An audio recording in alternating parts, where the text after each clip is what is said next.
नैनों की खिड़की से तुमको पल पल मैं निहारूं, मन में बिठा लो तेरी आरती उतारूं, डाले रहूं तेरे चरणों में डेरा, यूं बीत जाए जीवन मेरा, हर सांस में हो सुमिरन तेरा, यूं बीत जाए जीवन मेरा, तेरी पूजा करते बीते सांझ सवेरा, हर सांस में हो सुमिरन तेरा, यूं बीत जाए जीवन मेरा।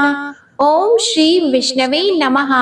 मैं हूँ वामिका और आप सभी का हमारे चैनल आध्यात्मिक सागर में हार्दिक अभिनंदन है। आज आप सुनेंगे अधिक मास यानी पुरुषोत्तम मास महात्म्य का अध्याय 16। इस अध्याय में सुदेव का पुत्र शोक में विलाप करने का वर्णन है। नारद जी बोले, हे कृपा सिंधु, फिर ज्ञान प्राप्त करके राजा दृढ़धनवा का क्या हुआ, वह पाप नाशक इतिहास मुझसे कहो। श्री नारायण जी बोले, अपने पूर्व जन्म के चरित्र को सुनकर राजा दृढ़धनवा चकित रह गए और आगे का हाल सुनने की इच्छा जागृत हुई। वाल्मीकि मुनि उसकी जिज्ञासा शांत करते हुए बोले, अपनी ब्राह्मणी के मुख से ऐसी शीतल वाणी सुनकर सुदेव ब्राह्मण ने धैर्य धारण कर हरि में ध्यान लगाया। दीर्घ श्वास लेकर मलिन मुख से जो होनहार है सो होगा, ऐसा मन में निश्चय करके पुष्प आदि लेने वन में चला गया। इस प्रकार प्रतिदिन के कार्यों को करते हुए काफी समय निकल गया। एक दिन वह समिधा, कुशा, फल, फूल आदि लेने को वन में गया। वहां सुदेव मन में हरि के चरण कमलों का ध्यान करने लगा। उसी दिन उनका पुत्र शुकदेव अपने मित्रों सहित बावड़ी पर गया और उसमें उतरकर मित्रों सहित जल में क्रीड़ा करने लगा तथा जल यंत्र से जल फेंकता हुआ बार बार हंसता था। उस समय ग्रीष्म ऋतु थी, अतः जल क्रीड़ा में बड़ा आनंद आ रहा था।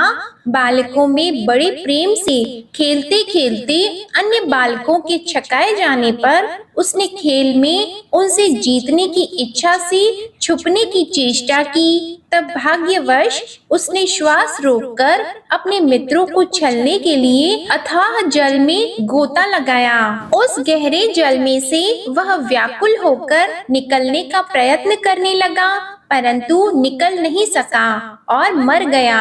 यह देखकर सभी बालक आश्चर्य से हाहाकार करते हुए दौड़े और अत्यंत दुखित होकर गौतमी को जाकर समाचार सुनाया। बालकों की यह अप्रिय और वज्र समान वाणी सुनकर पुत्र वत्सला गौतमी मूर्छित होकर भूमि पर गिर पड़ी। इतने में ही वन से सुदेव भी आ गए। वे पुत्र की मृत्यु सुनकर कटे वृक्ष की भांति पृथ्वी पर गिर पड़े। तत्पश्चात वे दोनों स्त्री पुरुष उस बावड़ी पर गए। वहां जाकर अपने मृत पुत्र को छाती से लगाकर उसे गोद में लिटाकर सुदेव शर्मा बार बार मुख को चूमने लगे तथा गोदी में लिटाए हुए मृत पुत्र का मुख निहारते हुए रोते रोते विलाप करते हुए गदगद वाणी से बोले, हे पुत्र, मेरा शोक दूर करने वाली शीतल मनोहर वाणी को बोलकर मेरे मन को आनंदित करो। तुम अपने वृद्ध माता पिता को छोड़कर असमय में जानने योग्य नहीं हो। हे वत्स, तेरे मित्र वेद पढ़ने को तुझे बुला रहे हैं। हे पुत्र, तुम्हारे उपाध्याय भी तुमको पढ़ाने को बुला रहे हैं। शीघ्र उठो, इस समय कैसे सो रहे हो? मैं तेरे बिना घर नहीं जाऊंगा। मेरा घर में क्या काम है? तेरे बिना घर सूने वन के समान है। यदि तुम्हें फल, कंद मूल प्रिय हो तो मेरे आगे उठ जाओ। यदि नहीं उठोगे तो मैं अब वन को भी नहीं जाऊंगा। वन में मेरा अब क्या काम है? मैंने कोई कुकर्म नहीं किया, कोई ब्रह्मा हत्या नहीं की, फिर किस कर्म फल से मेरा पुत्र मर गया? अरे निर्दयी विधाता, तूने यह बड़ा बुरा किया। मुझ वृद्ध गरीब के नेत्र निकालकर तुम्हें क्या मिल गया? निर्धन का धन छीनकर हम दोनों स्त्री पुरुष का सहारा ऐसे बालक को मारते हुए तुझे तनिक भी लज्जा नहीं आई? तुम सब पर दया करते हो, पर हमारे प्रति निर्दयी क्यों हो गए? यह सब मेरे दुर्भाग्य से ही हुआ है। अब मैं अपने सुंदर पुत्र को कहाँ ढूंढूं? हे पुत्र, तुम्हारे सुंदर नेत्र युक्त मुख को अब कहाँ देखूंगा? मेघ जल बरसाता है, पृथ्वी से धान उत्पन्न होता है और पर्वत रत्न उत्पन्न करते हैं। समुद्र से मोती उत्पन्न होते हैं, किंतु ऐसा कोई स्थान नहीं दिखता जहाँ से मेरा पुत्र वापस मिल सके। ऐसा कहकर पुत्र का आलिंगन कर दुखित मन से फिर बोला, हे पुत्र, शीघ्र उठकर एक बार फिर अपनी मीठी बोली सुनाओ। देखो तुम्हारी माता कुर्री की भांति लज्जा छोड़कर अत्यंत विलाप कर रही है। हे पुत्र, माता को देखकर भी क्या तुम्हें दया नहीं आती? बिना माता से पूछे तुम कभी भी कहीं नहीं जाते थे। हे पुत्र, हम दोनों से बिना पूछे इतने लंबे मार्ग पर क्यों जा रहे हो? अब मैं किसके मुख से वेद अध्ययन वाली श्रेष्ठ वाणी सुनूंगा? हे तात, तुम्हारी मनोहर बोली को याद करते ही मेरा हृदय फटकर 100 टुकड़े क्यों नहीं हो जाता? निसंदेह यह लोहे का बना हुआ है।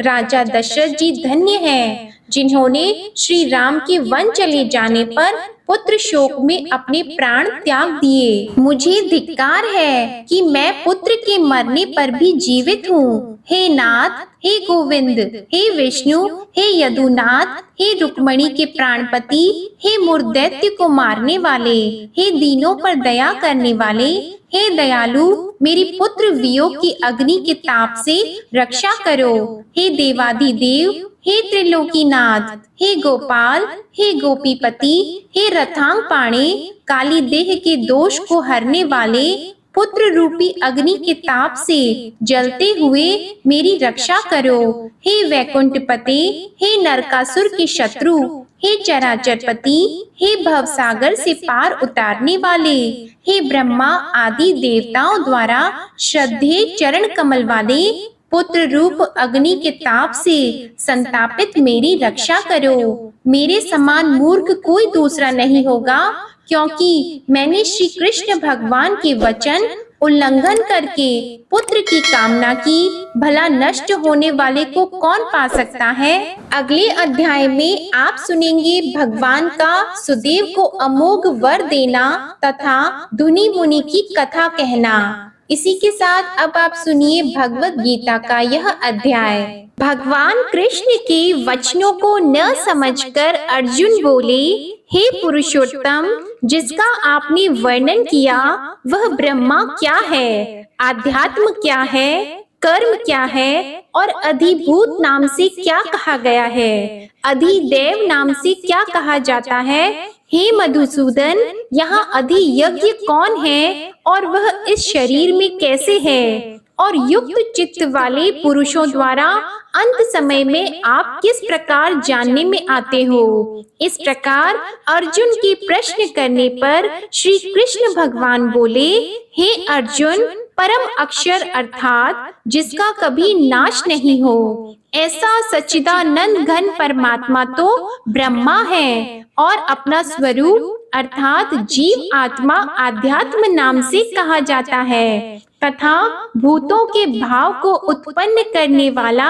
शास्त्र विहित यज्ञ, दान और होम आदि के निमित्त जो द्रव्य आदिकों का त्याग है वह कर्म नाम से कहा गया है। उत्पत्ति विनाश धर्म वाले सब पदार्थ अधिभूत हैं और हिरण्यमय पुरुष अधिदैव हैं। और हे देहधारियों में श्रेष्ठ अर्जुन, इस शरीर में मैं वासुदेव ही विष्णु रूप से अधियज्ञ हूँ। और जो पुरुष अंत काल में मेरे को ही स्मरण करता हुआ शरीर को त्याग कर जाता है वह मेरे साक्षात स्वरूप को प्राप्त होता है, इसमें कुछ भी संशय नहीं है।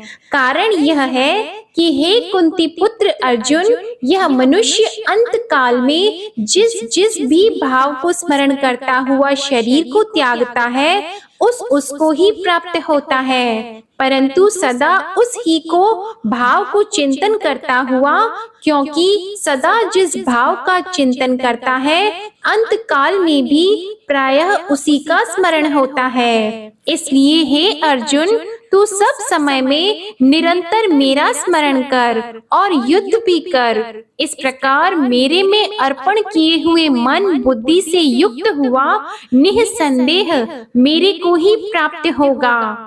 हे पार्थ, यह नियम है कि परमेश्वर के ध्यान के अभ्यास रूप योग से युक्त अन्य तरफ न जाने वाले चित्त से निरंतर चिंतन करता हुआ पुरुष परम प्रकाश रूप दिव्य पुरुष को अर्थात परमेश्वर को ही प्राप्त होता है। इससे जो पुरुष सर्वज्ञ, अनादि, सबके नियंता, सूक्ष्म से भी अति सूक्ष्म, सबके धारण पोषण करने वाले अचिंत्य स्वरूप, सूर्य के सदृश नित्य चेतन प्रकाश रूप, अविद्या से अति परे शुद्ध सच्चिदानंद घन परमात्मा को स्मरण करता है, वह भक्ति युक्त पुरुष अंत काल में भी योग बल से भ्रिकुटी के मध्य में प्राण को अच्छी प्रकार स्थापन करके फिर निश्चल मन से स्मरण करता हुआ उस दिव्य स्वरूप परम पुरुष परमात्मा को ही प्राप्त होता है। हे अर्जुन, वेद के जानने वाले विद्वान जिस सच्चिदानंद घन रूप परम पद को ओमकार नाम से कहते हैं और आसक्ति रहित यत्नशील महात्मा जन जिसमें प्रवेश करते हैं तथा जिस परम पद को चाहने वाले ब्रह्मचर्य का आचरण करते हैं, उस परम पद को तेरे लिए संक्षेप से कहूँगा। हे अर्जुन, सब इंद्रियों के द्वारों को रोककर अर्थात इंद्रियों को विषयों से हटाकर तथा मन को हृदय में स्थिर करके और अपने प्राण को मस्तक में स्थापन करके योग धारणा में स्थित हुआ जो पुरुष ओम ऐसे इस एक अक्षर रूप ब्रह्मा को उच्चारण करता हुआ और उसके अर्थ स्वरूप मेरे को चिंतन करता हुआ शरीर को त्याग कर जाता है, वह पुरुष परम गति को प्राप्त होता है।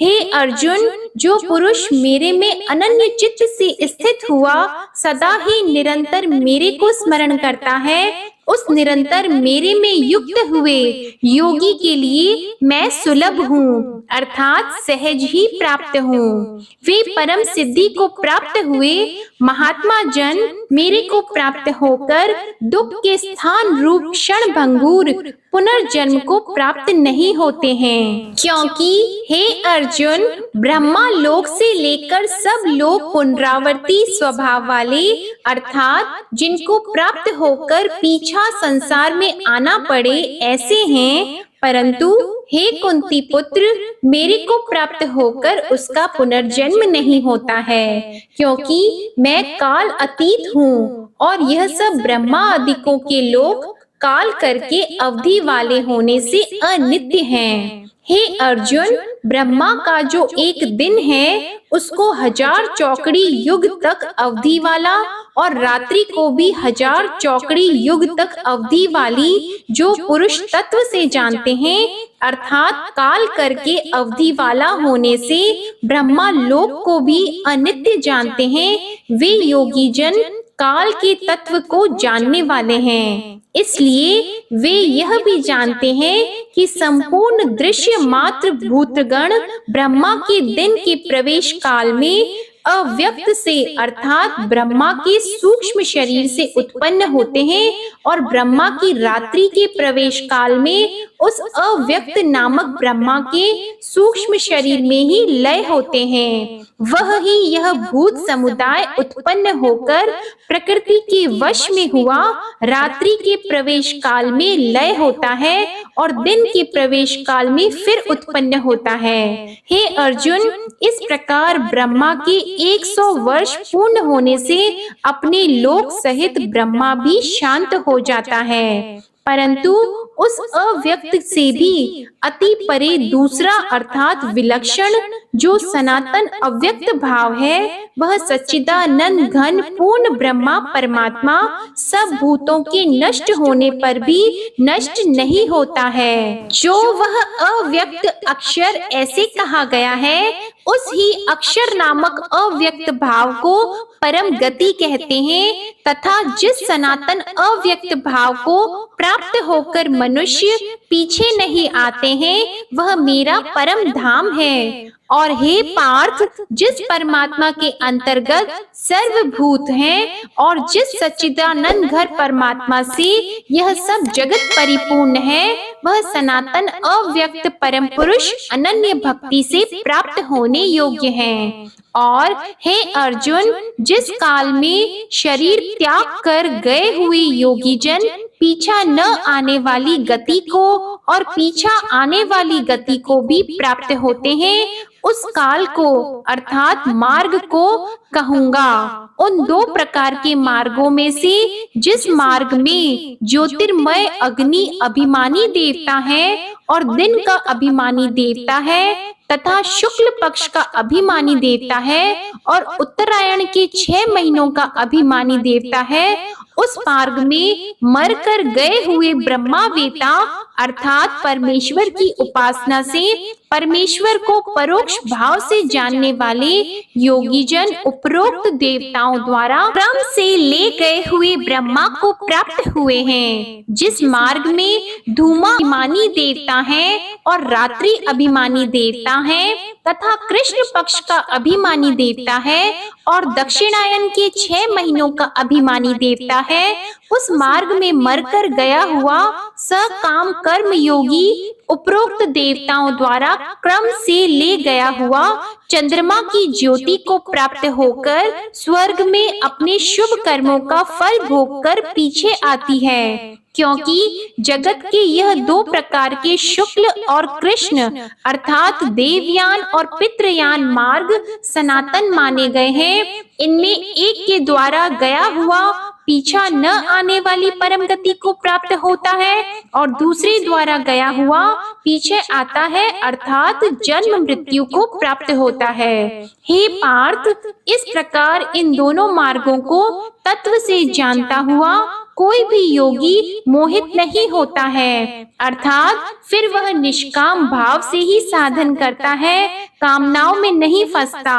इस कारण हे अर्जुन, तू सब काल में समत्व बुद्धि रूप योग से युक्त होकर अर्थात निरंतर मेरी प्राप्ति के लिए साधन करने वाला हो। क्योंकि योगी पुरुष इस रहस्य को तत्व से जानकर वेदों के पढ़ने में तथा यज्ञ तप और दान आदिकों के करने में जो पुण्य फल कहा है, उस सबको निसंदेह उल्लंघन कर जाता है और सनातन परम पद को प्राप्त होता है। ओम नमो भगवते वासुदेवाय नमः। श्रीमद् भगवद गीता का यह अध्याय समाप्त हुआ। जो भी मनुष्य इस अध्याय को पढ़ता है, सुनता है और अभ्यास करता है, वह मनुष्य भगवान श्री विष्णु के लोक को जाता है। यह थी आज की अधिक मास महात्म्य की कथा। आशा करती हूँ आपको आज की कथा पसंद आई होगी और आप हमारी आने वाली वीडियो का भी इंतजार करेंगे।